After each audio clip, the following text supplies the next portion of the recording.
how do we advance and what do we need to do both as providers, partners, industry, suggestions for our carriers, about how we advance digital transformation and what that's going to require to truly move forward?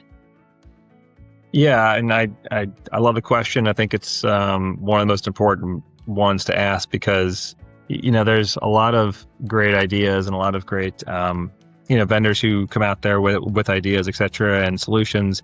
But it is the actual transformation. It is the efforts, the projects, the change management piece, all the stuff on the page that will enable success or create success, right? So, I think you've got a lot here. I'm not going to go through all of them. I'll just highlight a few, and then Christy and Kellie, if you want to jump in as well. But increased resources. I think when you look at that, it is kind of changing your mindset from looking at these as projects, right, as kind of one-time things, right, to investments. And I think some of our most successful clients have had that mindset, and when we've seen that, and we've been able to see, from who was really successful and who was who was successful, but who really kind of knocked it out of the park. It was those organizations that had that mindset of it's not a project, it's an investment. This is something we are embarking on for not just 6 months from 9 months, but a year or 2 years, and this is going to be a continuous area that we are going to invest in because technology continues to change, right? It continues to advance, so you have to be able to kind of keep up with it. We're not suggesting that you're going to continue to kind of be at the same investment levels the entire time, but you need to be thinking about it as an evergreen. I'm going to be consistently investing here. The other part, or the other two, would be I think organizational alignment, right? And I think we can get into how you do that probably in a different podcast. I think that's a whole conversation on its own. But it is really, really important, and it can't be overstated. And if you don't have that, you may deliver it, but if it's not leveraged properly, and your sales organization, let's say for example, wasn't brought in, doesn't know what they're now enabled to then sell and push into the market, they don't feel good about it because they weren't kind of there early enough along to feel confident about it. You're going to fail, and that's just one example of that.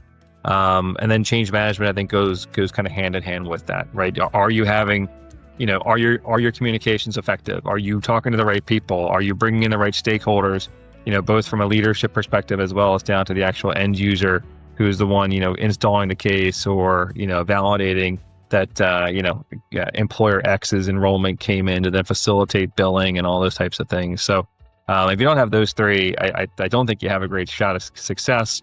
Luckily, we've seen so many successes that we've been able to kind of distill it into kind of a roadmap of how you deliver successfully. But those are the three that I think are the ones that kind of just jump out at me. Christy, Kellie, from you. Yeah, I would toss it to you. I mean, you both have tons of experience in digital transformation, both at carriers, hearing from the industry. So would love your perspectives as well. Yeah, I think Sarah.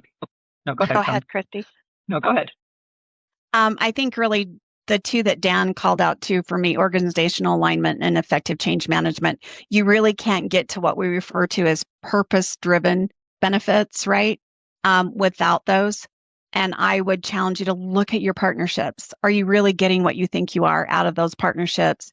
And where there's digital transformation happening between the two of you, is there a wrapper of service around it? People are really looking for service, not just that one-time hit of digital transformation. So partnerships need to be able to deliver both and deliver that effective change management as you look at partnerships.